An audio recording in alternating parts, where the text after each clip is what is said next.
So, tell us about psychology. Yeah, you guys are probably going to go crazy in this episode because there's like all this, like We're actually like speaking right now. Yeah. An hour in, we have you. You're like, you guys studied Floating. telekinesis in college or something. Or it's just like the whole podcast is silent, but we're actually just it's pause things, not pause speaks. Come on, guys. Yeah. So, what is your background in psychology? What did you study? What did you do? How do you know all the smart brain stuff? Tell me about it. I wouldn't say I know all the smart brain stuff, but I do have a background, So I actually, originally, if I'm going like way back to when I first was introduced to psychology, I took psychology as an A-level because my teacher at the time said it would accompany the other subjects I chose. So is that in like secondary school? Yeah, for sixth form. So you can choose psychology as a subject in secondary school? Yeah. I started it when I was like 16. I started doing psychology. That's crazy. We have to do like geography. Was that A-level? That's crazy. And then my other three subjects were geography.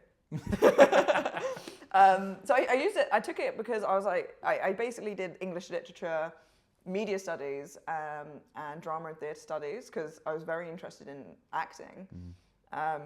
And I didn't know what to fill the fourth subject with. And my teacher said psychology goes along really well. What she didn't tell me is how essay-based it was. So I had carpal tunnel by the end of my A-level years, basically, with all those subjects. And I ended up loving it more than any of the other ones. I was so intrigued by all the case studies, how people think, how people behave. And it's really cheesy, but I just kind of fell in love with the concept, with the idea. So I decided to take that to further education. And then went and did my undergrad in psychology. I took a year after that to earn some money to pay for my master's in sport and exercise psychology. I actually knew I wanted to specialize in a side of psychology. I didn't know what at the time. I was toying with a few things. what were they? I thought about, animal psychology, which, to be honest, is something that I feel I might still do in like 10 years' time.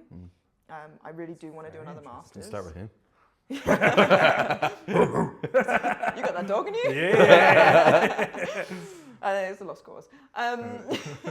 But yeah, and I think that's something I'll probably still do. I know I want to do another master's at some point.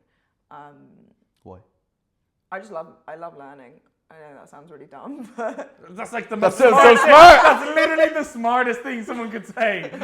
That's so dumb. I just love being smart. That's so dumb. Yeah, Cool. we love learning. Cool. yeah, and I actually went out for lunch. I remember really distinctly. Nice. After I finished, the end. Shall I go? I went out for lunch with my mum and her friend, who is, I think, an occupational psychologist. Okay. And I was saying, I really want to do a master's. I don't know what in. And they kind of were chatting me through it. And they were like, you've always loved sport. Like, you've been in all the teams you could have been, like, through uni, through school, like, all the way. And so I thought, you know what? Good point. And there we go. And then did sport and exercise psychology masters and kind of unwound from there. Well, what's that unwinding look like? Like, were you already involved in powerlifting at the time? And then how did you end up here? So, honestly, powerlifting, I found through a couple of friends at uni. I'd never really heard of it before. I went to the gym, looking back at it now, not very competently. My main sport, but my main sport at the time was actually lacrosse. So I went to the gym as like a supplement for that. Our coach said work certain muscle groups to help certain things in lacrosse. And then some friends that I had actually did bucks. It was the first time my uni ever was involved in bucks, which is like the university competition in England. And I went with them to that, and that's how I kind of found it. And then I just met a bigger network of people over time. And as I started working, with kind of within sports psychology, I worked with, and I still do work with different sports, but I kind of enjoyed the niche. I always wanted to work with individual athletes over team athletes because I find the relationship with sport and individual athlete very interesting compared to the cohesion a team has with each other, and they can lean on each other. And I think there's not enough sport or recognition for the need for sports psychology for individual athletes. Damn. Very interesting. Yeah. I'd never considered the difference between team sports and this in psychology. What other sports do you work with right now? So I've worked with MMA fighters, swimmers, runners, golf All solo. people. All solo. Yeah. I don't think I've ever worked with a team sport athlete. Not out of avoiding it. I think just word of mouth goes a long way, and people recommend me.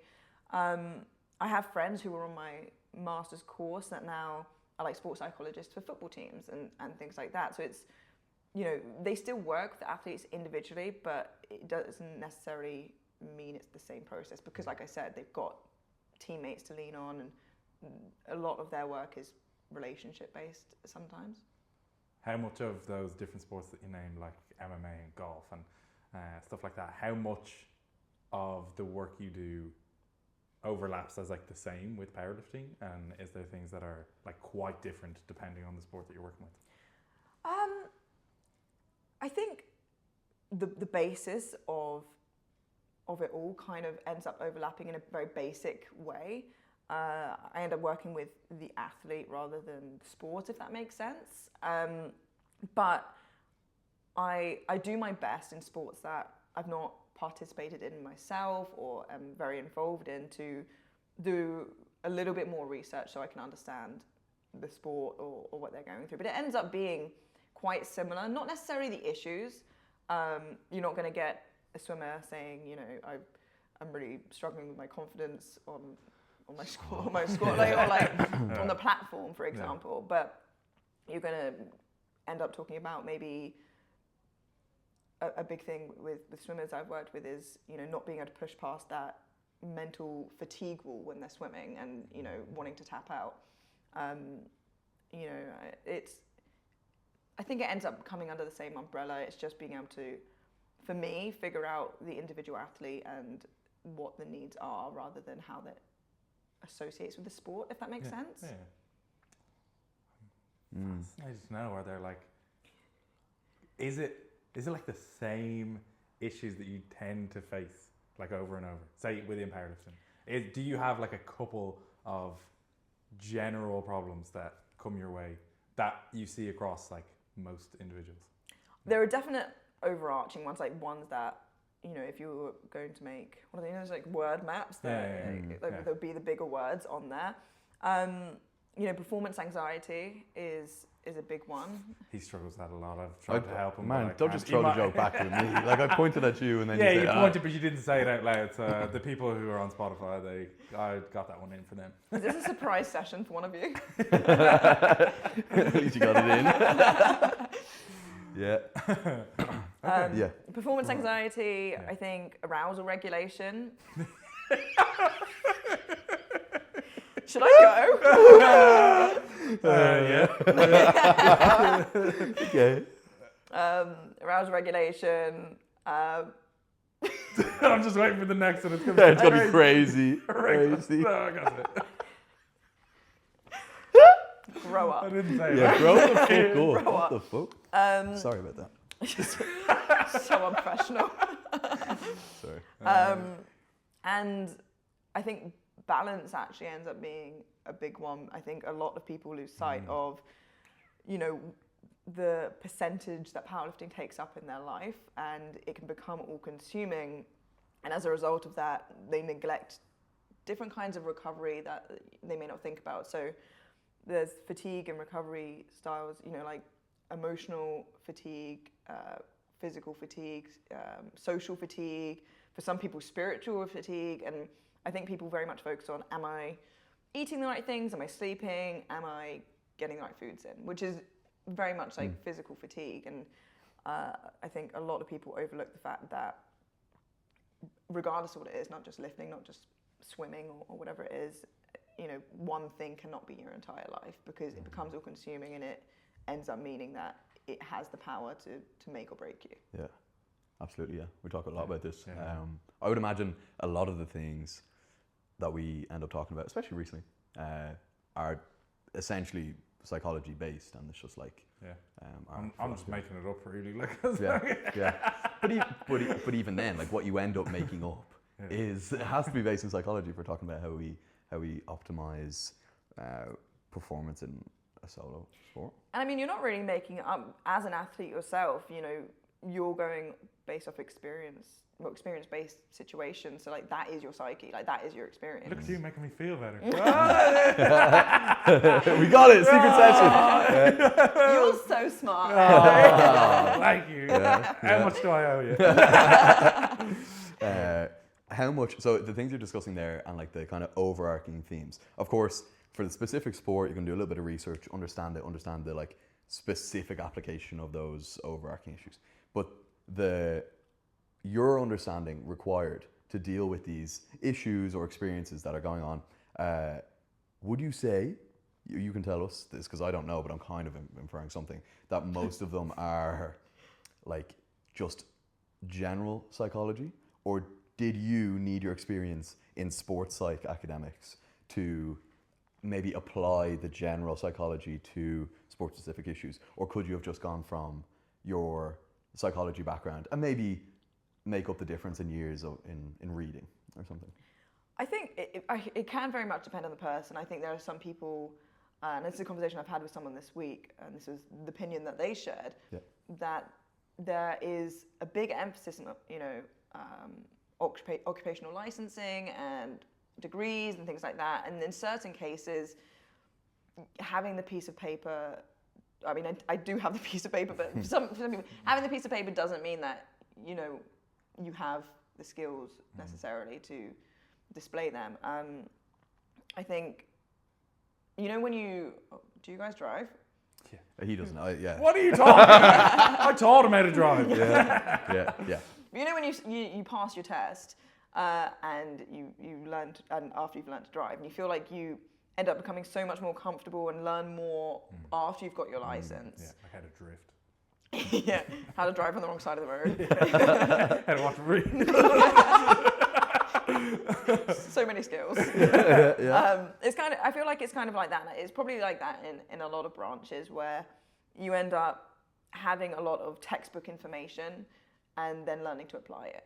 And I think the skill comes in learning to apply it, and a huge component is being able to, I suppose, work with people well and read people, if that makes sense. You know, understand maybe problems they're facing that maybe they think is related to something else. A huge component of anything in this kind of area, you know, what I do, coaching, nutrition, is the ability to work with people and kind of form those good relationships. That is something that I think can definitely be worked on, but in some cases I think is, you know, you have it or you don't. I think in extreme cases, I think it's definitely a skill that can be sharpened, but there are definite people who can't. Everyone has one that comes to mind. Yeah. Post it in the comments.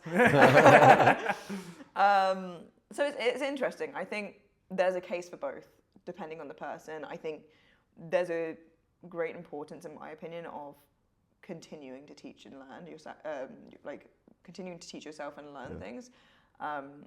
You know, I said I love learning, I love education, and a huge part of that is because I kind of continuously want to stay up to date. But also, I feel like I have a healthy sprinkling of imposter syndrome, that I always want to prove to myself that I should be in the fortunate position that I am. Okay. Healthy sprinkling of imposter syndrome. What's that mean? Yeah, what does that mean? Tell me more about that. This is a conversation actually I had with my dad, who is a CEO in a company, so he's a very business-based mind, and I feel like it's not a good necessary way to say it, but I can't think of really a better phrase, but I feel like with imposter syndrome sometimes, and this isn't in the relevance to sport or as an athlete, but more as myself as a person, as a business owner, it for me feels like being aware that you can continue to grow, instead of becoming complacent that I've grown to my potential. That's more what I mean than, the imposter syndrome element of it. The point my dad made is there are people who perhaps become too complacent and too comfortable, and that's when I suppose they begin to degrade. Stagnate. Yeah, exactly. You know how vaccines are just putting a tiny bit of the disease or whatever it is into you? It feels like that, where, okay, I want to make sure I stay on top of it instead of, let's just see what happens. Nice. Working with people, you said there, like, that's the common, probably takes up like 95% of the occupations that you mentioned.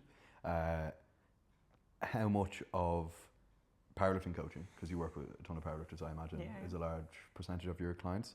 How much of the powerlifting service they receive from a coach should be accounted for? Like that, we were just talking to Andrew's coach, Joey, and he said, like, the programming is, like, it's not complex at all. You actually almost don't even need to talk about it. It's mainly the working with people and understanding people. And yeah, mate, what am I touching on? What's the idea I'm touching on? Maybe I fear that a lot of coaches are getting kind of hyped up on the program too much and overlooking the fact that coaching is working with someone and trying to understand someone in the best way to apply very simple processes, which is powerlifting training, and do you ever feel like the people coming to you are actually just going to you with things that their coach should be able to, or should be looking to understand about them? I think that's interesting. There have definitely been cases where it feels like the athlete I'm working with is going unheard in a way that can be touched upon with a coach. And it's hard because there definitely is a not even a fine line, I think a hard line where, coaches should say, this is where my expertise stops. I can't help you with this. And I think that's a hot topic in powerlifting generally, because I think there are some coaches, and personally no one comes to mind, but... What the fuck? What the fuck? Sorry, I just couldn't point at myself. No, but there are some coaches out there that will claim to, do it all, like a jack of all trades. Yeah. And maybe there is, the unicorn that can. Yeah. Give him that horn. Yeah, I'll change that to my bio, the unicorn that can. TM.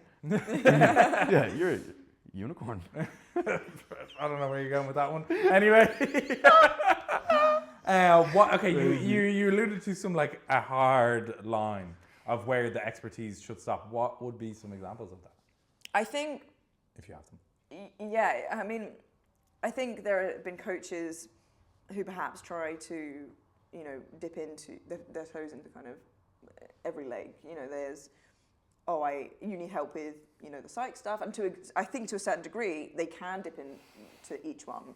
But I think there is a hard stop point at each, to the psych stuff, to the nutrition stuff, to the physio stuff. And I think especially with physio, that's when it can get a bit dangerous, when, maybe they're just trying to make an athlete feel like they are knowledgeable.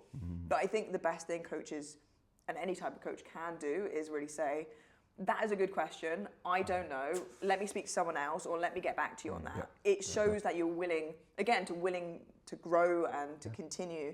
And I feel a lot more comfortable when I work with someone, as in I'm the client, and I ask them a question. They're like, that's a really good question. I actually don't know. Let me find that out for you, or let me refer you to somebody, because it makes me aware that they're aware that they can't do everything. And they're not going to lie to you. Yeah, exactly. And that's the most comfortable I feel when working with someone. And so I try to implement that myself, both in, that's a great question, I'm going to research that for you, or I'm going to speak to somebody else and I'll get back to you, or I'll refer them to you. But also, if they bring up a topic that is outside of my expertise, so maybe teeters more towards mental health, or a different type of psychology, like eating disorders, which I'm not trained in, I'll say, you know, in like the softest way possible while still listening to them, hey, this isn't something that I'm qualified to do or don't have enough knowledge to do. Maybe we can find somebody who can help you with this. I just want to say that, you know, I can maybe advise you from a personal point on some of these topics that we're touching on, but this goes beyond the place where I can advise you professionally. Nice. And that is something morally for me, I never want to step over because it feels wrong to me. Yeah. I think almost all coaches could probably benefit from that, and I could think of scenarios perhaps when... Yeah, you calling people out? Yeah. Ready? Number 1. Not going to do that.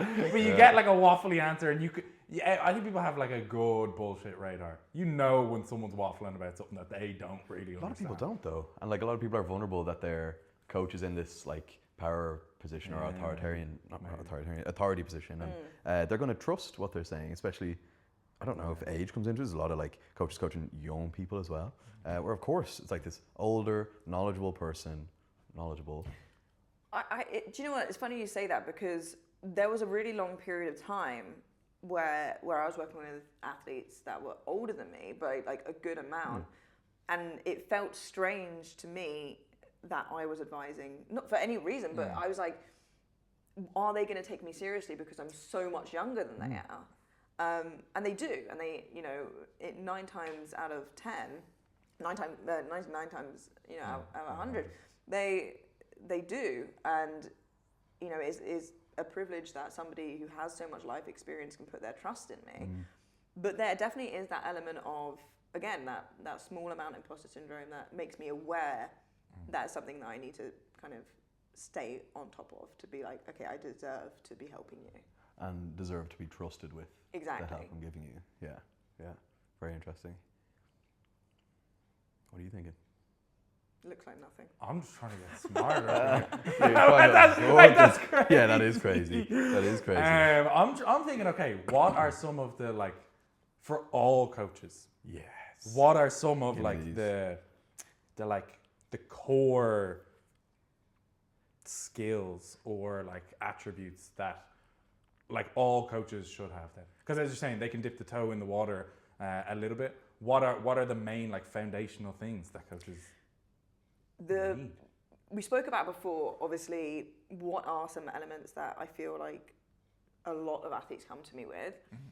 Communication with your coach is something I've had a conversation with maybe 60+% of people I've worked with. I think, honestly, overlooked a lot. Communication is the foundation of a good coach. And that doesn't mean, I have to reply 24/7. That is not a good method. I will say that now. It's not healthy for the coach. It's not healthy for the client. It builds a reliancy. And also, in many cases, it can end up in a way, in a love bombing kind of situation. So in that, I mean, at the beginning, you sign on with the coach, their communication is really good. You know, I text them at 3 a.m. Oh my God, they got back to me. And I don't know what to do in the training session. I'm going to FaceTime you. And it's like really, really on. Okay. And I think a lot of people think that's amazing. You know, they're so attentive.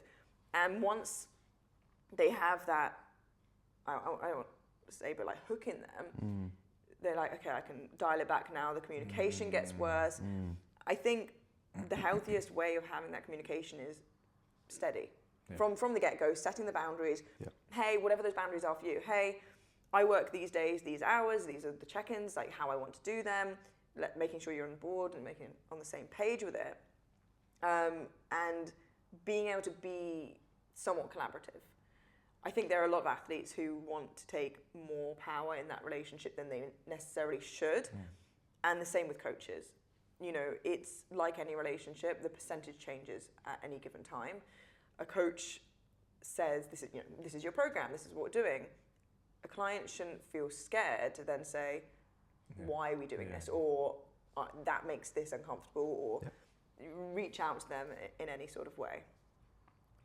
So you're saying communication is something that coaches, and that's applicable to athletes as well. It's bidirectional. What else could you advise coaches of doing. Like you see all these powerlifters that Can't give away the trade secrets. Yeah, will you they? can't give away the trade secrets.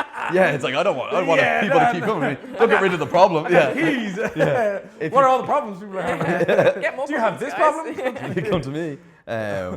I guess in not doing that, but perhaps helping the more general issues that you see faced, or more common issues you could say. I keep using the word issues. It's kind of like I'm falling on that because it's like I assume that's what people are bringing to you, and they're looking for a fix or solution or things like that. What do you think could be pre-fixed if more coaches just did X or Y? That's a good question. It really is hard. I think people skills is such a heavy part of that. Yeah. You know, I think with coaches, it's really a case of knowing who you're working with, and making a space comfortable for them to be able to talk to you in terms of communications. You don't have to be an expert, but you know, you don't have to be an expert in everything to be able to listen to a client when they say, I'm having some issues with my confidence in squat. You don't have to say, these are the techniques you should use. You can say, talk to me about why you're struggling with confidence. You know, is there something that we can do? Is it, you know, the walkout? Can we do, I'm not a coach, but, you know, holds? Like, can we just walk out the weight, put it back? Probably not that, but yeah. Can we, you know, clean and press? I don't know. That's you're cooking over actually- here. yeah. Seriously, you're speaking our language. Get me a laptop, I'm going to run a program right now. Squat holds and Yeah. squat jerks. And Dare I say, listening a little bit, just listening to people, not trying to be just bombing information the whole time. Not being the fixer. Yeah, one of the things I like Yes. is the fixer instinct. You hear a problem and you think the person's a machine. It's okay, this is the solution. Yeah. Immediately. I think that not everyone wants a solution. Some people just want to be heard. Like an athlete can send you a 5-minute voice note, and you could literally just respond and say, I hear you. I would send this guy probably 45 minutes of voice messages, and then by the end, I'm like, I just needed to say it. Like I just needed. You just didn't fancy just calling? Hell no. Nah, I'm sick of seeing this. Yeah, come on, this has got too much. Now you can just listen to it. It's fine. Can't speed up a call. Yeah. But yeah, It's I a would huge definitely thing to being experience heard, that. yeah. Because it's like, do you want us to problem solve this together? Do you want my advice? Do you want me to just hear you? Do you want emotional support? Maybe you're not looking for a solution, but you are looking for me to say something just to Yeah. help you. There's all these things. I mean, not every single catch-up call and call I have with athletes is, right, we have a problem or we have something we want to work on, let's have an actionable step. I do try and take actionable steps when possible because I like having athletes take something away and learning when possible. I think being able to understand the process is important for me, for them. But also, a lot of our calls end up being, you know, them just talking to me about what is going on, and that's what they needed that day. And there are often times that I come away from one of those calls and I was like, I wish I could do more for them. You know, I wish I was maybe gave them something to do, because I am often very action-based, and then they'll message me and say, that was one of our best calls. You know, I feel really good, and I took a lot from that. Thank you. And it reminds me that not everyone always wants, you know, here, go do this in your training. Yeah. Sometimes part of it is just hearing what they're saying. And I like what you said as well, in that, you know, is there a problem that we can solve together? Do you want my advice? Do you want me to just listen? Do you just want a space to put it down and I don't even have to reply? Yeah. You know? Damn, I'm thinking I might be getting some psychology fucking session soon. Just got my application from Andrew. Okay, so if you're telling people what you do, you're in a taxi, the guy's like, what do you do? What do you do? What is your job? What's your pitch? When you explain the services that you offer, what do you cover? What can I come to you with? If I'm just feeling a little bit of like buzzy bees in my head, are you someone that can help me? How do I know you're someone that can help me? Tell me what you do. Well, if I'm in a taxi, I normally say commentator because it sounds more interesting. I won't lie. So it's also easier. Yeah, fair, yeah. But Forget all my degrees, We'll everything get like onto that. that, Just fucking I just commentator. Yeah. just yap for a living Yeah. in both jobs. Honestly, I say I work with athletes on, you know, the mental aspects of their training and their competing, and that goes from, you know, performance to injury to confidence. And not every athlete that applies and that works with me comes with, like, to me with, this is an issue. Some people with, you know, actual therapy, which is obviously not what I do. Some people get it just to, you know, like an MOT kind of thing. Like they do it, they do it because Or to go from here to here. to excel. Like it doesn't always have to be going from rock bottom to base. It can be from excelling from there and, you know, extending from there. I wouldn't have considered that. Yeah, that's a great point. Yeah. So it's, you know, it doesn't always end up, and I think that's a big stigma is people feel like they have to wait to have a problem to tick boxes. You know, you don't have to wait until you're out of shape to start going to the gym or to eating well. Yeah. I'm not saying it's for everyone, it's what everyone wants to do, but you don't have to wait until you feel like you're on the verge of quitting the sport to be able to push yourself in that way. But yeah, and I like to have a call with an athlete before we start working together to see not only if, you know, I think it'll be a good fit, but if they think it'll be a good fit, they can ask me any questions. We can it gives me time to get kind of the brain ticking to what can I do with this person, what direction can we go. I think then if they come on board, we can kind of hit the ground running, and it's a case of let's get started, you know, not having to do that after they've made the decision. Because, you know, I might jump on a call and someone might say this isn't for me, or we don't gel well. I've had people jump on the call before and speak to me and kind of said, oh, this isn't actually what I thought it was. I thought it was more of like this happened actually only once, like, oh, I thought it was more like therapy. And I was like, no, that, like I said before, that is definitely not what I am. That has passed my level of expertise. I'm happy to signpost you elsewhere. I think it's important, you know, to see if you can work together before you start. So that's something that I'm, you know, very, very keen on. You're like keen on distinguishing, like you are not providing like a therapy service. But I imagine people still see you as a supportive role where you are looking to understand them, that they will just start to disclose information, and then especially if it's something that's inflicting on their ability to perform in their sport, then they're probably going to dump on you a lot of information. So yes, you're disclosing to them and telling them, kind of prefacing, I'm not a therapist, but then surely you still have to be there as like as an ear. Yeah. And then what you do, like you're saying you're not a therapist, but surely you're trying to aid in some way. Like we said, like, do you want support? Do you want advice? Do you want an ear? Do you want emotional discussion? What's the difference between a therapist and an Amelia? Yeah. Just different jobs, really. It's kind of just put it clearly. No, a therapist is someone, you know, that, again, and I went to say someone who maybe is having mental health issues or something someone goes to having a really stressful period, but that isn't even really the case anymore. The stigma's gone. Yeah. People just go to, you know, chat through their life to make sure they have healthy relationships with themselves, with other people. Yeah. It's a lot more, you know, based on everyday life and in a general sense, and maybe there are different types of therapists, you know, different models, you know, talk therapy, CBT.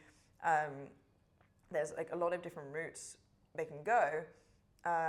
Some people are specific for, you know, schizophrenia or depression. Some people, again, just every day. Yeah. Whereas, and I think we were talking about kind of occupational licensing earlier. I do think there's, you know, with something like that, there is a need for that further, you know, certificate of, okay, this person is qualified to do so, because it kind of leads into a middle ground between the medical field. Yeah. But you know, I do try and support and lend an ear. If they do just want to talk at me, then they can. Yeah. But I'm never going to try to solve a problem that, like I said, is outside my remit. what I would do is, let's say somebody comes to me and says, my life is super stressful right now, these are the things that are happening. I'm not going to say, this is what you should do with your romantic relationship, this is what, you should say to your mum, or whatever it is. You should say to your fucking mom. Shut up, bitch. That's crazy. Yeah, that's crazy, yeah. If you want someone to tell you that, you know where to come. That's the difference between an Andrew and an Amelia. Whoa! Yeah! Where do you think I learned it from? I would never put my hand on my mama. You didn't say your mum. Hang on. But we would find an adjacent thing that we can work on. So maybe I'm definitely not advising on those things, but okay, then how can we give you more balance, more time to recharge outside of this, so that obviously not just for training and competing, because I care about my athletes as a whole, and the byproduct of it, that is them doing well in competing and training. But, it's how can we help you day to day to then in turn help, your sport performance and things like that. So I'm not trying to solve their problems directly. I'm trying to say, how can we manage it? How can we, work on how you're processing it, or how you're dealing with it, or how you're recharging yourself and things like that. Well, you sold me on signing up. My job here is done. You are dealing with, I can't put a number on it, but just a ton of people discussing their potential difficulties and challenges, adversity that they're experiencing. I know as far as I know, any clinical therapeutic occupation, you need to clock a certain hours of supervision where you are being attended to, you're exploring how you're feeling and things like this. How do you manage hearing and investing emotionally in these people that are experiencing all sorts of adversity tenfold? It's you've a list of clients that are all experiencing something, perhaps some very serious, and you're taking that on. It's like when your friend tells you something serious, but this is a little bit more than that.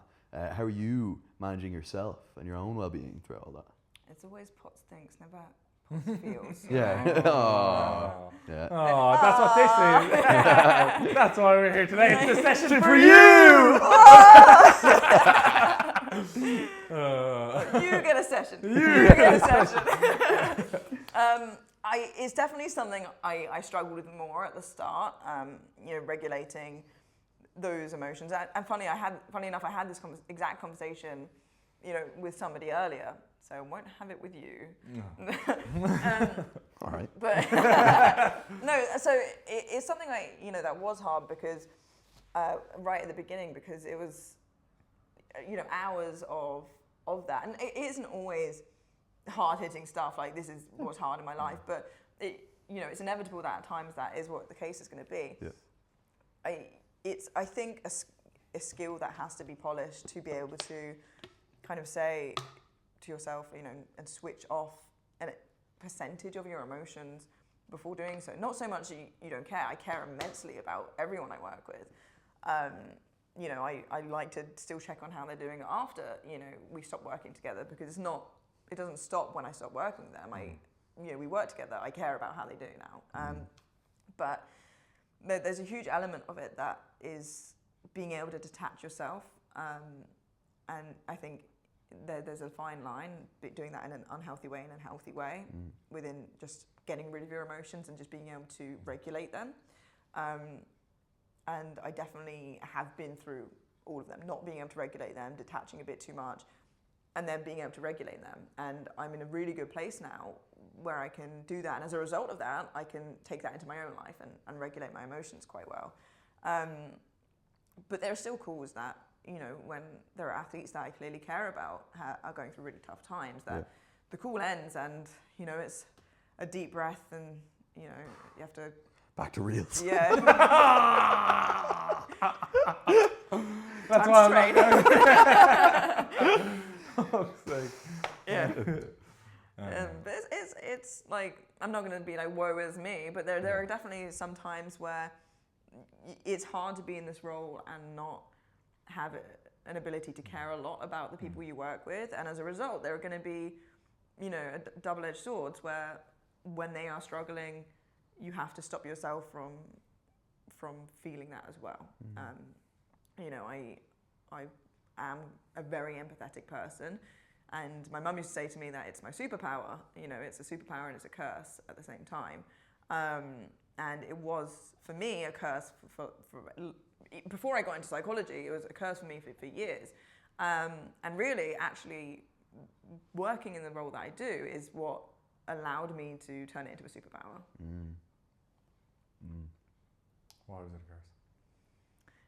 I just didn't really know how to turn it off. It was very intense. Like, my friends were going through something, and I felt it very deeply with them and for them, to the point where, you know, I didn't allow myself to have boundaries. I allowed them to have full access to me, to my emotions, to my thoughts, any hour of the day, and it ends up being exhausting and it wears you down, and it doesn't stop. Like, you continue to care, and you help your friend or whoever it is, a family member, and I will always continue to do so now with just healthier boundaries. But then they would go, and whether I'd help them or not, whether they were better or not, and I would stay, you know, whether it was off the phone or they'd left, and I would stay there with the residual emotions that, you know, I feel like I'd almost sponge from them.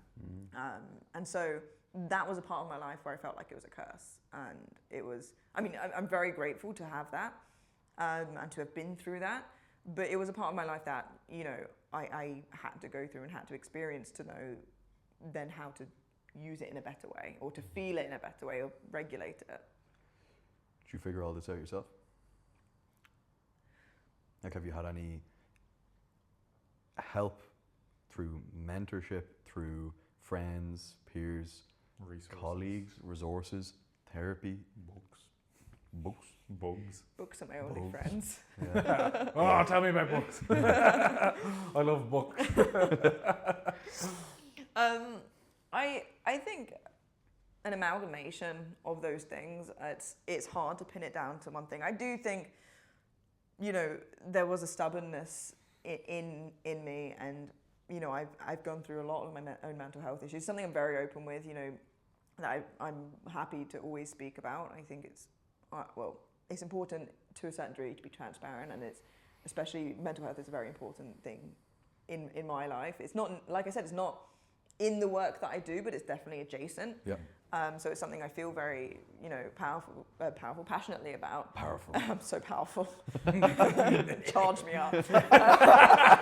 Jesus. Depression. Absorb.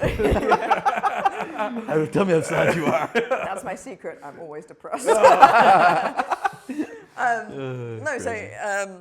know, I think I learned a lot through experience and trial and error, in that I did a lot of things wrong to find things right. And I don't really recommend that route for a lot of people. You know, I've dealt with quite poor mental health from quite a young age.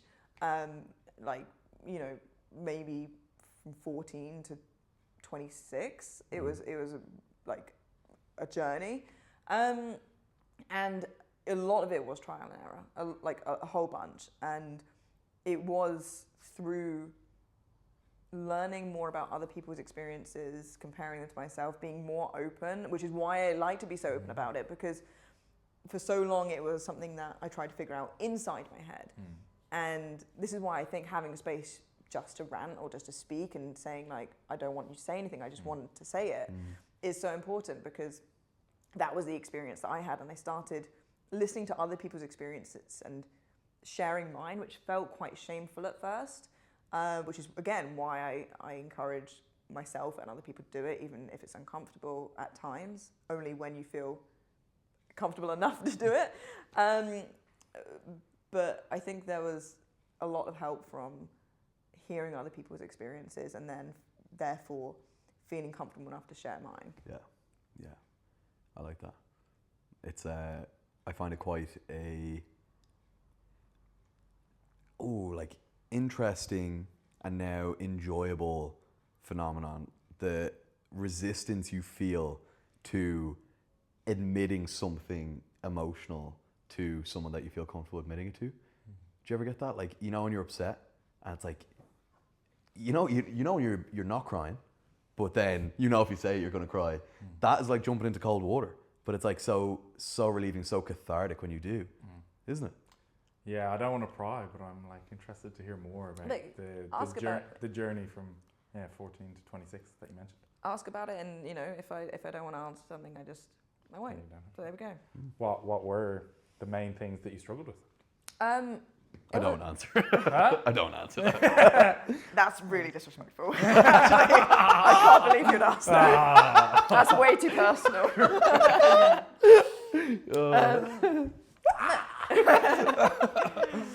I'm stuck in a void.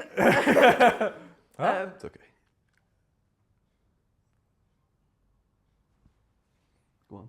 I hope the people that are just listening. That pause. Yeah. Amelia was walking out the door. No, I struggled a lot with like back and forth with anxiety and depression. You know, it was a weird mixture of I felt one of them. I experienced one of them very strongly at a time, and then they would almost switch to a point where during one of the, I don't want to say episodes, but periods of time where I'm experiencing it, that I would miss the other one, because one felt very much like a numbness and a lack of, you know, anything, that I missed the, you know, the high emotions and the anxiety from the other, because I was like, I just want to feel again, and I'd go to the deep anxiety, and I'd say I just don't want to feel anything again, and that was I think a circle for a while before, you know, I ended up on antidepressants. I'm very open about that. I think it's, you know, nothing to be ashamed of if you need the crutch. And then like I said, over time, figured it out by myself. I came off antidepressants, and I've been able to learn a lot about what I need for myself. I sound very emotional. I'm actually just cold. Really? But yeah. Blankets somewhere. This is one I made earlier.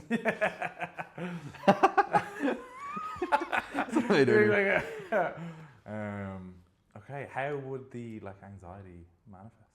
Like, what was the experience that you go through? I'm quite lucky in that the depth of the anxiety I felt before, it's been a while since I've experienced it, but it felt very all-consuming. I don't think there was really a trigger for it. It was just a constant, you know, it was a constant experience where it's so hard to explain. Like, my brain had been shook up and scrambled, and everything was a concern. Everything made me feel on edge and almost like I was in a threat state, and it created a lot of themes in my head and storylines that I would assume other people thought or believed, and so I would retract a lot. And this, I think, was in my, you know, early 20s that I was experiencing that, and you know, it was, like I said, it got to a point where I always had that, you know, that knot in my chest and that feeling in my stomach, and I just felt so, you know, shaken all the time that I would crave not feeling anything, which they would switch and I would regret it, and I'd be like, why did I want this? Yeah. And then how did you start to work through it?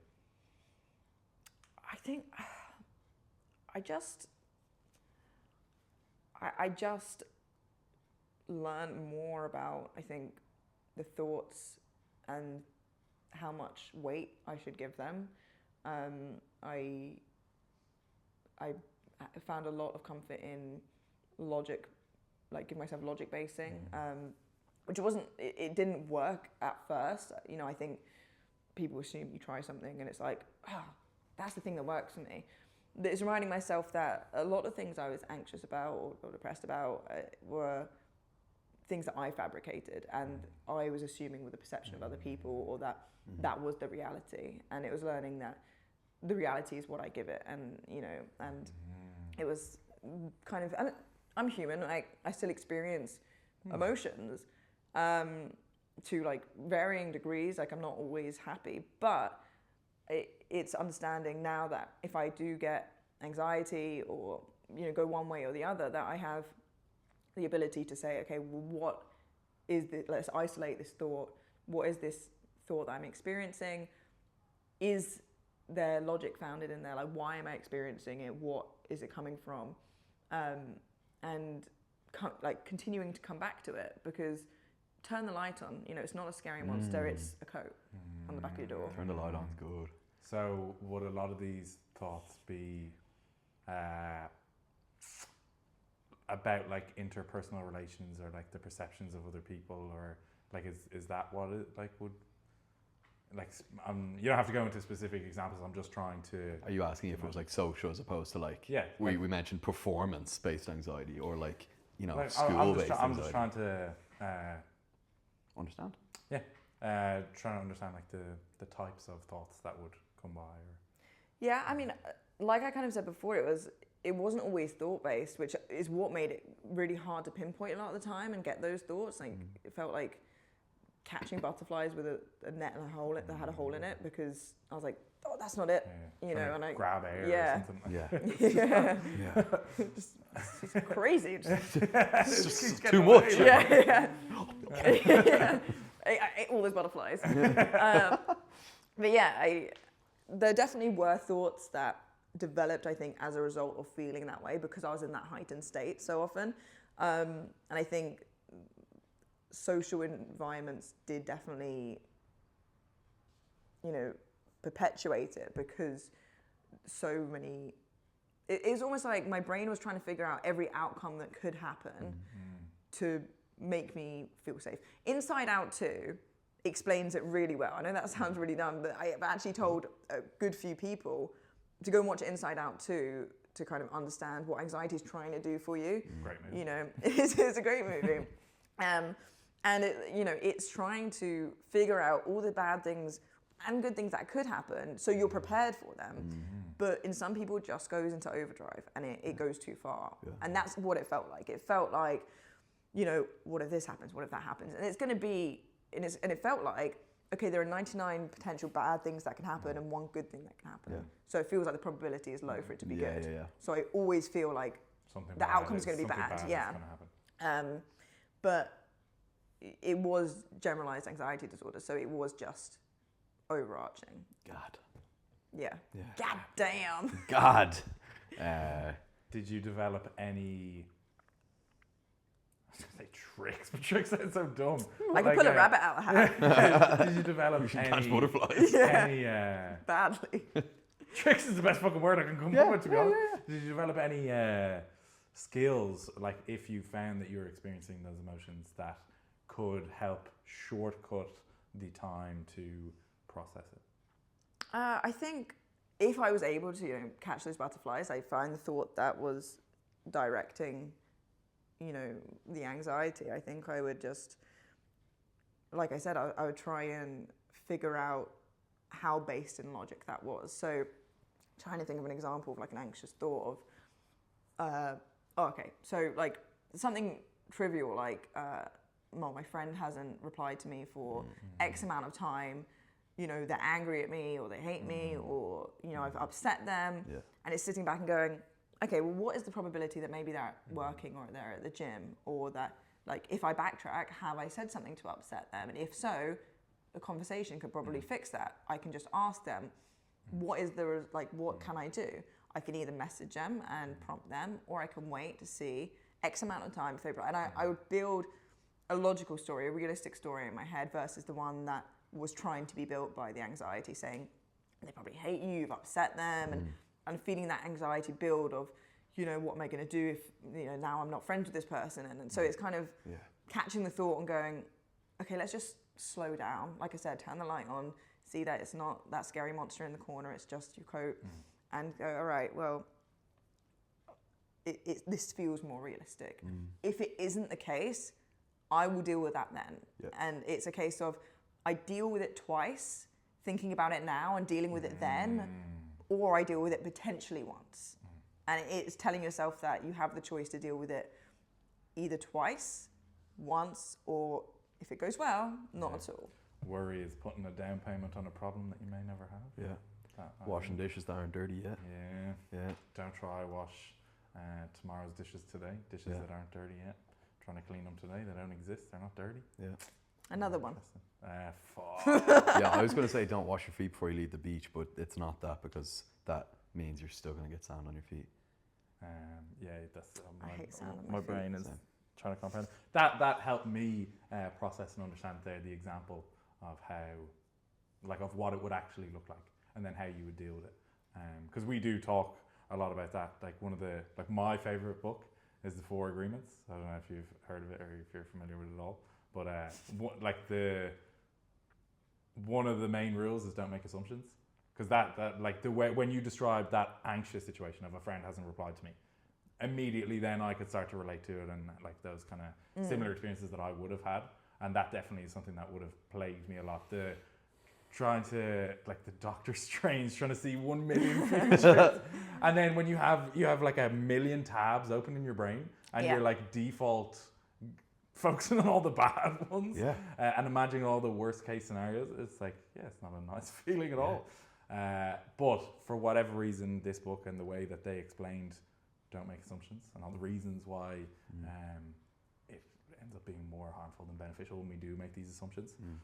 That's one of the tricks that I have developed when I find myself, and again, it even happens to me recently, like you're saying, you're human, you still go through these experiences. I will still find myself getting, like, having an emotional reaction to it and getting myself a little bit worked up, and then it will hit me like a lightning bolt that don't make assumptions, and it's like the weight of the world gets lifted off my shoulders. Like, okay, I can close all those tabs. I'm not going to try wash those dirty dishes that aren't dirty yet.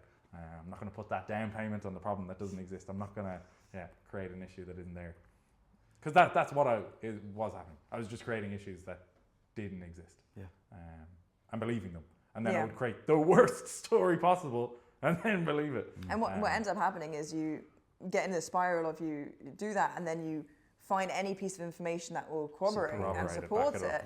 And it ends up as this kind of perpetual loop. It's a load of bollocks, isn't it? It's actually shite when that's happening. Like, fucking stop, man. I love explaining to him when I'm experiencing that, and he's like, man, what are you talking about? Like, he's so reasonable. He's like, stop, like, that's not true. Or like, have you tried not worrying? Like one of those. Seriously, I love to turn the light on, though, because it's one thing being able to... No, actually, this is turning the light on. I was going to say it's one thing to lean on a friend, but any intervention you can take to bring it from the feeling of being overwhelmed by all these tabs and like a blur to, okay, wait, just like stop for a sec, light on. There's no monster. And no matter what it is, let's find out what it is. Sometimes you can see the coat on your wardrobe and it's like, wait, what was making me feel like that? And write it all down. Or say it out loud to someone, I find is so helpful. I find when it's in your head, you're stuck within like a very limited piece of paper or like an iPad screen that, like, you can write a few things down, but you're still stuck there. And it's like, oh, this isn't helping. When you say it to someone else, it's like so many things are happening. It's like not only is it unlimited and you can just empty out the bin, you can just throw it all out on the floor, but you're not just throwing it out on the floor to pick it out, like to rummage through it yourself, rummaging through it with someone. And also, you can't lie to them about what's coming out of the bin. Whereas you could kind of, like, as it comes out, you kind of go, I'll just kind of stuff that under the couch and I won't look at that, because it's not that. Whereas when I say it to you, it's like, well, it's there. No. And even though I might try to avoid that, you're like, well, what about that piece of rubbish there? It's like, oh, fuck, yeah, maybe it is that. Writing things down, though, is huge. Sometimes, even like, let's say, a very general source of anxiety, nothing huge, but just like the kind of natural source of anxiety and the purpose of anxiety is like, okay, am I like getting the things that I am going to get done, right? That's like that's why anxiety is there, I would say, is like to kind of kick you into doing them, because otherwise you're just not going to do them. And sometimes, I know for myself, I'll have like this like list of things, and combined with like the deadlines that are spanned from like tomorrow through 6 months' time, and it feels like it's all there right now. And it's like, oh my God, how overwhelming. I can't do anything right now. How can I do something? Yeah. But so let me find a whole load of them. They're all stacked up. Can you see them? Fuck, they're floor to ceiling. And all just every 5 minutes, dirty dishes. Dirty dishes. Down payment. But I'm coming for your job, Amelia. I'm scared. I'm quaking. writing it all down, and you'll very quickly find what's most essential and what you can actually literally throw away altogether, and then everything in between you can kind of rank it in order. It sounds so, I don't mean to make a feeling and a very real feeling sound so solvable, but when you are writing things down, like just like a day-to-day experience of that feeling, helps so much. And I think it's important to note, like you said, you're not trying to make something big, something small. It's not necessarily going to be the eureka, like, wow, I fixed all my problems. It's starting to sort through the rubbish, it's starting to understand and talk about it, and it's this finding your own catharsis and whatever that is. And I know that training for a lot of people is a big catharsis, but it's different. That makes me feel better, but it's putting a plaster on it, rather than finding what do I need to deal with. And both is good. It's not one or the other. Both is good. And writing down, for some people, is definitely their jam. Talking to some people is definitely their thing. Therapy is definitely, a good method for a lot of people. Some people prefer talking to friends. I would say what I like to do when I talk to friends, which is probably rarer than I should about issues, is I always, and because of the empathetic past I've spoken about with the boundaries I struggle with, I say, do you have the headspace to talk to me about this right now? And sometimes my friends will say no. I'll say, that is absolutely fine. We can either put a cap on it, or I will see if another friend has the availability, and I'll go a different route. Because yes, you are going through something, but you need to make sure you're putting the weight on someone that can hold it. I'll hold anything for you. Of course you will. I mean it more ways. Yeah, I immediately meant, there's only one thing I was thinking of. Your hand? Yeah, I can. This is ridiculous. That is very interesting. I'm gonna have to take that one on board. Yeah, same. Because I just fucking I just dump on him too, man. We just dump on each other. We're covered in it. That's what we're training for, to hold up the weight of your emotional baggage. Yeah, very, very good idea, because I don't consider that enough. I don't think. The headspace I do open up enough, but I don't consider whether or not he has the headspace for it. I always have the headspace, but for you. Yeah, it feels like that. It feels like I do for you too. Yeah. But yeah. I'd have the headspace for you as well. I mean, if you ever need to chat, you can come over here. Thank you, bro. It'll be €100 an hour. And it is 1 hour. Yeah. We can talk again next week. Blackwood thinks. Occasionally. So you mentioned there that you'll have like a call with someone. How else do you deliver your service? Is there any texts? Is like a monthly call, weekly call? What is it? Yeah, so I feel like there's a general skeleton of what I do, but I want it to be adaptable to who I'm working with or the timeline they're on. So what I say the general model is, I work with an athlete and we'll have like a face-to-face every 3 weeks or so. Like I've toyed with different times. I've tried with once a week, I've tried with like every other week, and I found that 3 weeks gives us enough time to work with things, for things to happen. But I do communicate, or allow, you are allowed to speak to me, have communication in between sessions as well, because, I want them to feel like, not abandoned is a strong word, but that they have that space still in between the calls. But I acknowledge that's not everyone's preferred method. So I say to athletes that I work with, look, we can have a call every 3 weeks. We can have a call every 5 or 6 weeks. If that's what you prefer. Like I'm not glued to that. I have some people that have a call with me every 3 weeks and don't, do a check-in or WhatsApp in between. I have people that do a call every 6 or 7 weeks and they don't check in between. But then equally, I have people that have a call religiously every 3 weeks and check in with me, 2 or 3 times a week. They do a check-in form. They're very communicative because that's what works for them. So it changes as well. If someone's near comp, for example, they might be more communicative. So I try to leave it to the athlete to be in charge of their communication to a certain degree, because it gives that accountability, it gives that responsibility. If I don't hear from someone for X amount of time, I'm not going to just be like, they'll figure it out. I will check in. Yeah. Never liked him anyway. Oh, crazy.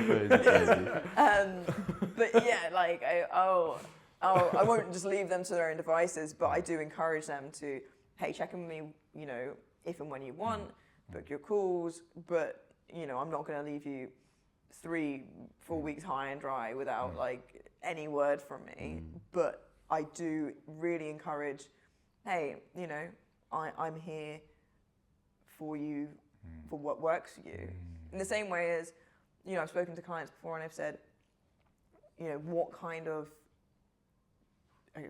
no better way to say it, but like, no kind of things work for you. Like, do you like action-based tasks? Do you want to be given stuff to take away with? Do you want to discuss theories, discuss the reasons behind things? And some people, like, and even to the point of, do you want to know why we're doing the things we're doing? Do you want to know the kind of the mechanics behind it? And some people are like, no, not really. I just want to be given the thing and go and do it. Yeah. And that's fine. Some people are very interested in what's going on up here with the task that we're doing. Because a lot of the tasks we do in action are very simple. Like what? Can't give away the trade secrets, but Just completely blank on every part of my job. Line? Squat talk about holds. dirty dishes or something. I don't know. Squat payments? holds and Squat holds. Which squat holes? yeah, squat holds. Holds. Like Holds? Yeah. That's a language barrier there. Yeah, holes is crazy. You mean when someone squats into the hole? That's Yeah. like something like that. Right. Squat. someone's a shit coach. I'm not programming squat holds anyway. Neither am I. You get the psychology call. Squat holds. Yeah. I'm really struggling with my confidence squat holds. I have no time for myself. It has to be squat holds. Squat holds, it takes a bit of time. Are you saying holes or holds? Holds. Are you saying Pam or a Pam? So anyway, you're a commentator. Tell me about that. Yeah, I was going to say, yeah. I'm a commentator. Yeah, tell me about it. How did you get the job? How did you start the job? Do you like the job? What is the job? Yeah. When do you do the job? Do you do the job for all the comps? What is it? Can I write these questions down or just...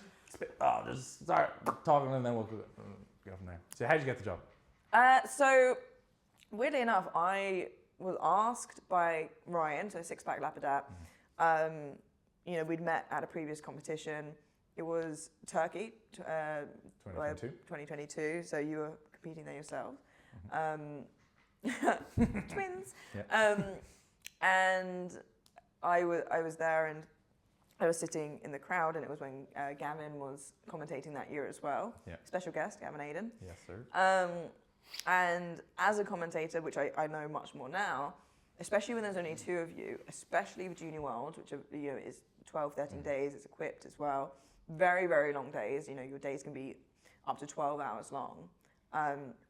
It's nice to get somebody in to help you. Like, it's very, very helpful to take a session off, to go get some food, to go get some sunlight, you know, to nap. And I was kind of sitting in the hallway, and Gavin and Ryan like stood over me and were like, "What are you doing right now?" And I was like, "Nothing." And they're like, "Can you commentate?" And I was like, "I've never commentated before." No, they're like, "It's fine. You know, you people can understand what you're saying. It's good enough." You have the voice. You have the voice. You have the posh, nice voice. That's crazy. And I said no, and I said I don't want to do it. And they were very persistent. They're like, "Please," and I said no. I don't feel like I would know enough, or I'd be good at it. And that went back and forth for like 5 to 10 minutes until my my crippling people-pleasing self was like, "Fine, I'll do it." So I kind of got chucked in somewhat at the deep end, and just got put into a Junior World session. I'm pretty sure it would have been a B group, it wasn't like a prime time session. I thought you were gonna say it wasn't a good people. No. She did. No, it's not what I said. I very much enjoy all powerlifting. It would have been me in the B group, by the way. Yeah, but Euros this year, or last year. There we go. And so I did it, and the producer of the live stream said, "We would love you to come back for another session. If you can, this championships." So I did a couple more sessions. I ended up actually doing one of the A flight sessions. And then, they pulled me to the side at the end and said, if ever in the future you're at a competition, we'd love to test you out again. So then I think it was Skinovice, which was the Euros that year in Poland. Twins. That before I got violently ill, like I think most people did that year. Did you? Destroyed, Yeah. On the flight on the way back home. So flight was at 6 a.m. 12 o'clock I woke up and I was like, I'm feeling kind of not too good. Yeah. No, vomiting like every 2 hours for crazy. The next They dodged 8 hours, me. Yeah. That was There horrendous. was Irish lifters who had it like while they were lifting. So that like there was a girl who squatted in the back vomiting, back out for a second squat. Like, there's I don't no know way. how people do that. Yeah, I suppose you paid all the money to go over there. Yeah. And the IPF rinse you without. I don't know if I could. You gotta make the most of it. I'm going to stay quiet on that. Yeah. I am a job ducky. But yeah, so then I did a couple of sessions for them there. And then they said, give me your email. They emailed me, and I can't remember what the next competition would have been. I think it actually was maybe Malta or for Open Worlds. Yeah. Maybe there was one before that, I can't remember. But then they said, come out for, like, we'll bring you out and you can do some sessions. And then from there, they kept bringing me out and they kept using me. Jesus. You said it. The dirty IPF, man. Jesus. Fucking just using us here. Rinsing us. They kept using me as a commentator. Yeah. Consensually. I don't need you. Thank you for specifying that. I was wondering, Jesus Christ. Yeah. You guys. And we're about to have Gaston on this podcast. You having Gaston on this podcast? Yeah. We're gonna try. So put a good word He's for here. us. He's actually. We could try get him He is this here. trip. Like he's just flew Wait, over. try get him to what? What did you just say? I said this trip. You guys you guys have the same accent. How are you guys struggling? It just sounded like you get him to strip. But anyway. You get him to can. I'm gonna. Use us now consensually. I'm gonna lose my job. I got nothing left. What are we talking about? I don't know. Before this happened. No, they Yeah. were using you and then they Yeah, that is the last thing. they you said. flew you out and were using you. That was the last. So now I'm a commentator. Oh. The end. Good night. What's it like? How do you not run out of things to say? Yeah. I think if you were to listen to every single session that I do, there's a lot of repetition, as there will be commentating any sport. But, there are different storylines that are always going to be in different weight classes and different age categories. It's the nature of the beast. There are different people going against each other, like at Sheffield. It's not going to be the same as one weight class because it's a different point system. The same as commentating on, the 83 open men is not going to be the same as the 84 plus junior women. Yeah. Like there's different storylines, there are different records, and I think that helps a lot of the time. But it helps a lot that lifters lift in a different way, that they go through different experiences, that we see them go through different experiences. Andrew Blackwood, after missing No, that 320 kg. That is the greatest piece of commentary I've ever heard in my whole life. Good. So good. So good. So With many the song people you have have said it over as well. Yeah, with so the many song he people has said over it. the clip. That's what I'm saying. You have the Yeah. voice. Like you have Yeah. the. Oh, my commentary for yours? Yeah. Hell You yeah. have the voice. Like it Yeah. just, It's super strange, like after competition, like junior competition specifically, scrolling through Instagram and just hearing like Your orchestral voice. music. Yeah. In my, With your I'm voice like, over it. yeah. Yeah. The voice of powerlifting. It That's is. what I'm saying. that's not Yeah. me. That's, Yes, The you are. voice of powerlifting. Yeah. Jesus. Yeah. Okay, so when there's two people, I have heard this for like other sports commentary where there's, and maybe it's not as relevant for powerlifting, but there's one person who has like a specific job and the other person has like a Like a slightly lead and a different job. A little bit like that, where there's Yeah. like a play-by-play person and then like maybe a more stats focused person. Is that the case for powerlifting commentary or no? Often we'll kind of say, you know, if I'm on with Ryan or Joe or someone, you know, you're leading the session, and you know, your co will switch and we'll alternate, and it's always fair. And the person leading will generally, you know, tell the storyline, say, you know, Andrew Blackwood's coming out for this much, and Bring me back. Yeah, take me back. whoa. Chills. Oh my and- god, he did the switcheroo! Oh my god! And he gets it.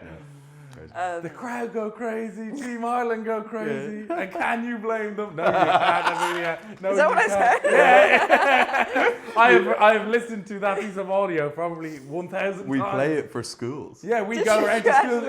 Yeah. That's so funny. And it's so good, like the voice, it goes so well. It seems so professional. And that's crazy. I'm right here, like Yeah. just Yeah. sounding It's not like as this. good in person. It's better. Do you put on a little bit of a voice? A little bit of a Like posh a voice, phone voice. Yeah. Yeah. I Do you have a phone voice? don't know. Call me. Definitely, you have to put Yeah. on a little bit of Yeah. a. I definitely. I think there's a tone that you hit, like a cadence. You know, in that I think I definitely used to more. I think I've started to merge my normal voice into Nice. it As more you get now. more bored, you're on the third bench. So fucking here we go. Yeah. Not even close.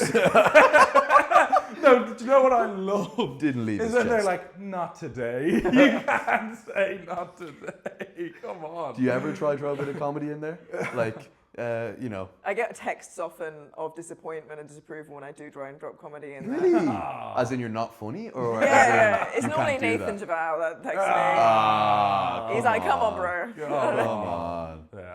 Yeah. Big But- Batty Nathan. What do you say? Big Batty Nathan. He has a massive ass. Come on, let's be real. Man, I'm pretty sure when we had Nathaniel on, or it was just after the podcast, but he was debating. He was like, my back is crazy, but Nathan has that thing that, you The know, width. that side profile is. Don't involve me in this. Look at each other. Yeah, Man, Nathan, yeah. have you seen it? Crazy. Like, the texture. Anyway. Sorry. So on that, would we Yeah. be good commentators? yeah. Well, I definitely think I would listen to I was talking about this with someone having like an alternative stream, like a a bit more rough and rough. yeah, like a Again, the A singlet is yeehaw, way too like- small. Yeah. like an 18+ stream. Yeah. You know, when you're just like Yeah. swearing and Yeah, like yeah. that probably what suits you two more. Yeah, we could probably do And- that. Okay, we don't swear. We've been asked to do commentary, and I'm like, I would run out of things to say. Yeah. I would run. Here he is again.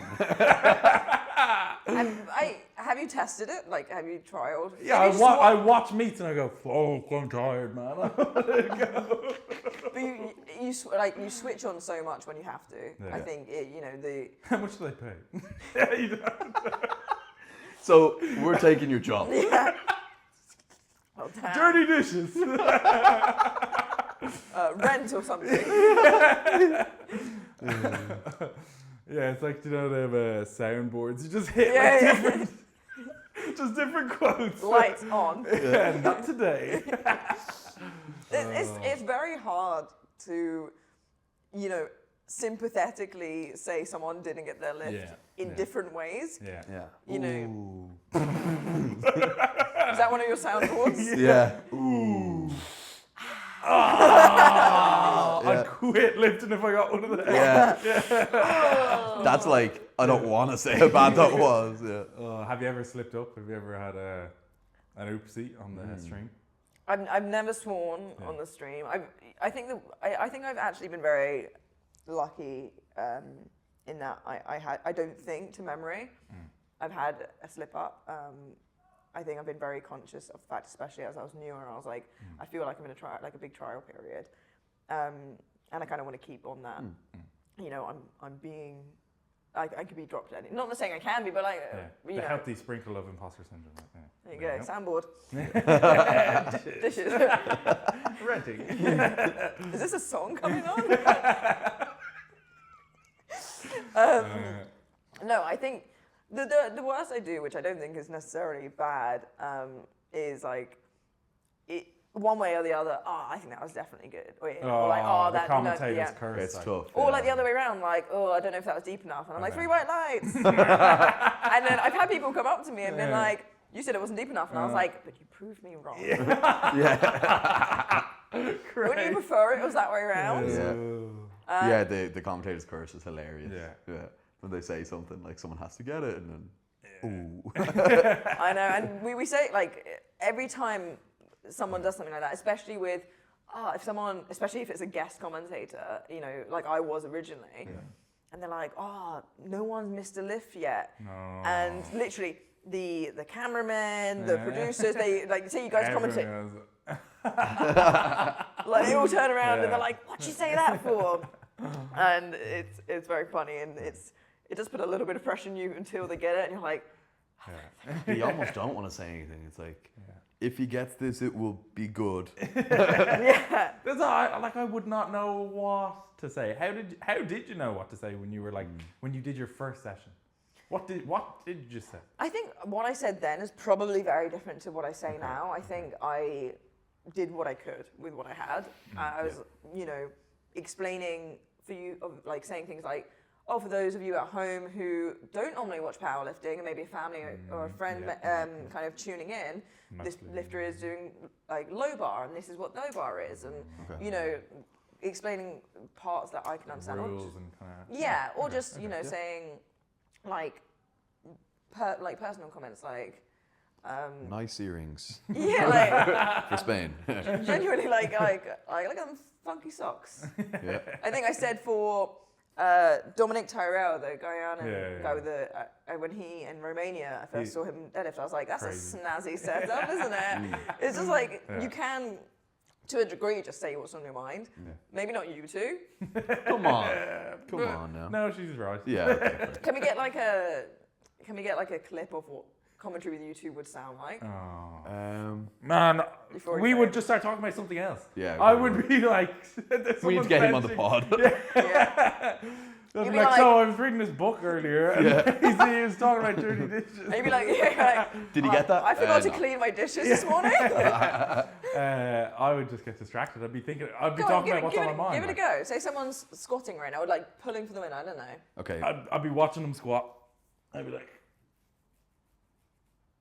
3 white lights. There we go. So you watch the lift. I'm thinking nothing. I'm not saying nothing because I'm not messing it up. Because if there's a rule or something they did wrong, and then you don't want to curse it, so you just have to wait until the 3 white lights, and you're like, good lift. It's only the opener. No one cares. My preference when I can is, this is the way I kind of thought of it at first, and when possible I try and do this, is I try not to talk during like the integral part of their lift anyway. Where they're going to screen record it. That's exactly what I think. Is like, I'm going to assume that this person is going to put this on their Instagram or show it to their family members, and I don't want to be talking through their lift, and I don't want to be talking about another lifter. I was doing a banger lift, and they're talking about old mate before you. Come on. And like, whenever it's an avoidable, right? Yeah. Pay attention to me. Yeah, the 6 hours that you're over here, you only need to care about me. That's why you've listened to the audio 1,000 times. You've had great commentary on mic lifts.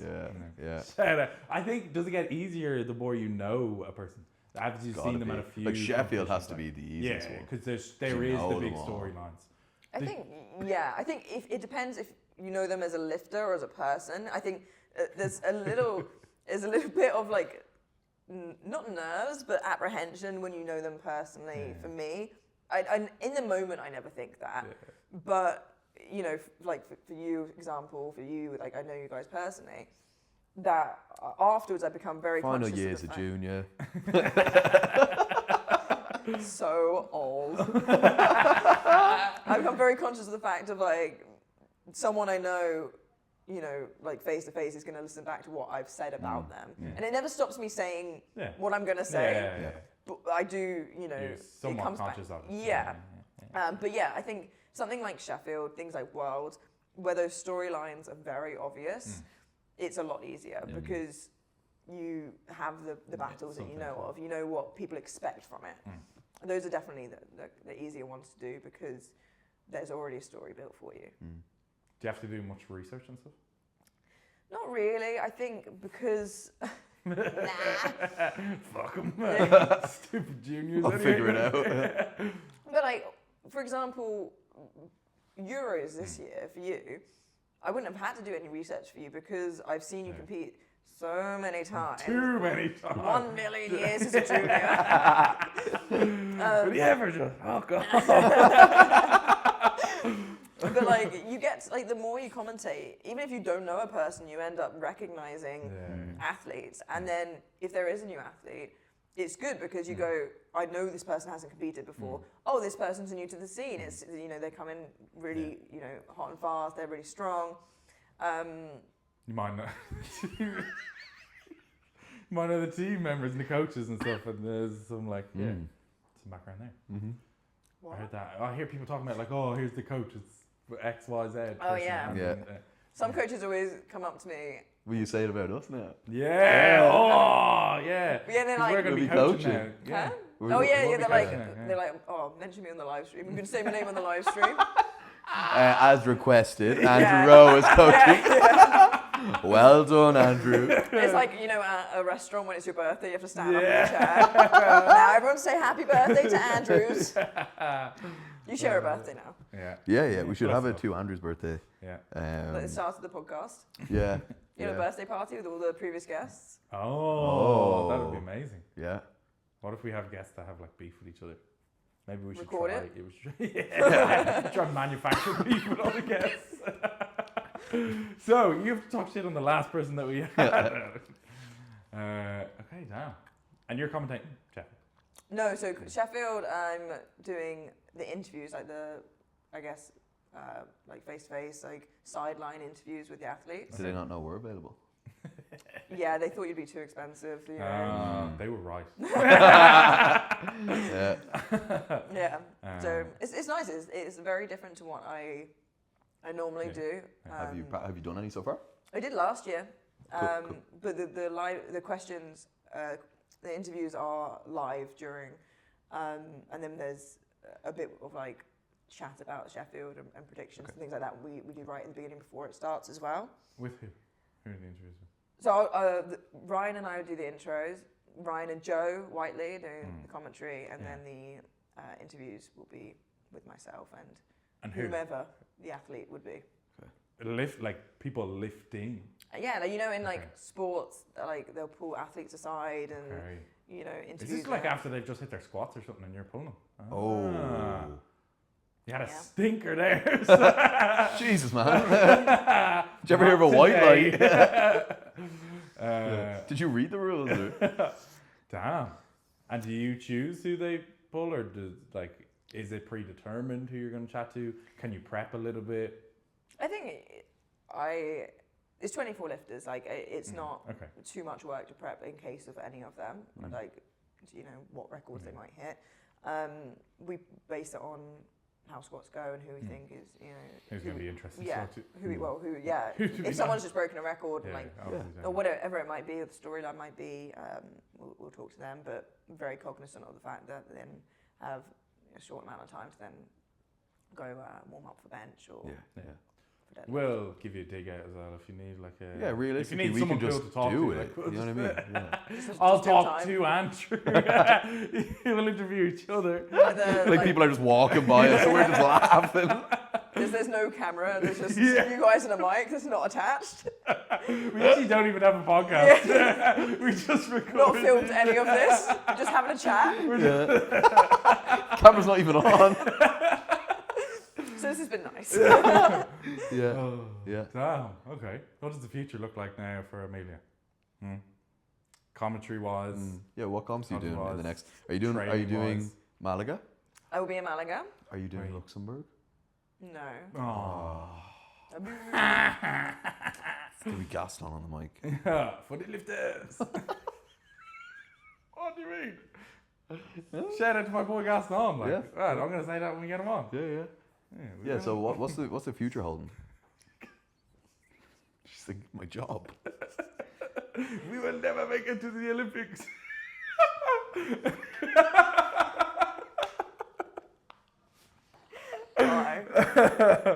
Yeah. Anyway, I feel like so many people will not get that either. They won't know the reference. But anyone who's competed in they track will. sheet, you'll get it. Yep. So yeah, what's the future looking like? Can I have it in a sentence? What is the future? What do you mean? What is the future looking like? Commentary wise, business wise, training wise, life wise, Amelia wise. Yeah. Yeah, I'm pretty content in what my balance looks like right now. I really enjoy both kind of sides of my work. I really love commentary. There are people who have done it and not enjoyed it, and they definitely prefer to be on your side of the sport. But I love what I do, and I'm very grateful to do it, and I will continue to do it for as long as I'm allowed and as frequently as they want me. Whenever they want to use you. I'll be there. Oh God.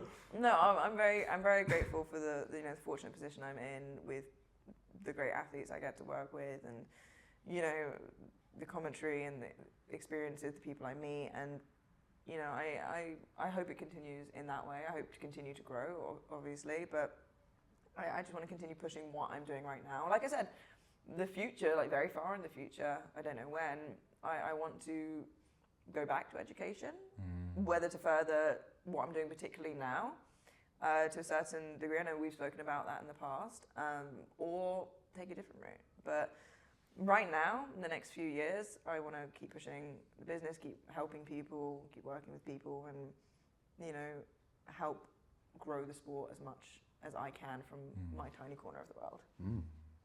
I think you're doing a good job. Yeah. You're doing a great concur. job. You're making great Instagram reels for me. Anyway. Yeah. They get a ton of views for the sport, so yeah. I hope you help me. Yeah. Yeah. Damn. And then potentially animal sports psychology, like those dogs that were jumping horse over the hoops, football? Horse football. I just made up a sport. He was like, actually, like just dogs. The dogs that jump over the hoops. Yeah. Yeah, but what about, giraffe basketball? Oh, there you go. The niche that you could get into is probably as big as powerlifting. What's it called? Hobby horse? Hobby horse. What? Horse riding. Have you not seen hobby horsing? Have you not seen hobby horsing? Is that just horse riding? Like jumping? It's like, instead of the horse, they're on like a stick horse. It's like a wooden stick with the horse head. They're talented. It's They legit. jump very high. Yeah. Have you seen professional chase tag? Like, Oh, Yeah. yeah. that's so... Would you commentate that? Would you work with those athletes? Yeah? Have you watched? I it's genuinely amazing. watched hours of it. It's so... Ours is a little bit weird, okay? I watched clips of it. I've watched full tournaments of it. Oh, crazy. You're like What I'm And trying you're saying- practicing commentating. He did the dive under tuck and roll. You're You've learning. watched hours of it. What I'm saying is, do you want to go play chase tag right now? I think that's as good a place as any to wrap it up. Amazing, amazing. Oh, thank you So- so much for your time. Yeah, thank you so much. Thanks for having me. If you see 3 people in Sheffield running around playing tag, Jumping it's buildings. us. I'll probably be out of breath within like 30 seconds. So if you see 2 people running around, 1 person wheezing, that'll be... Man, don't just say you. If you see 2 people curled up on the floor, wheezing, bleeding from the mouth. I did not do it. Yeah, but thank you so much for coming on. Yeah, thank you for It's been sharing great. your insights. Yeah, it's been fun. Big brain moves. I feel like my brain has expanded and grown. Really. Yeah. Oh, What about when you talk to me? shrinks.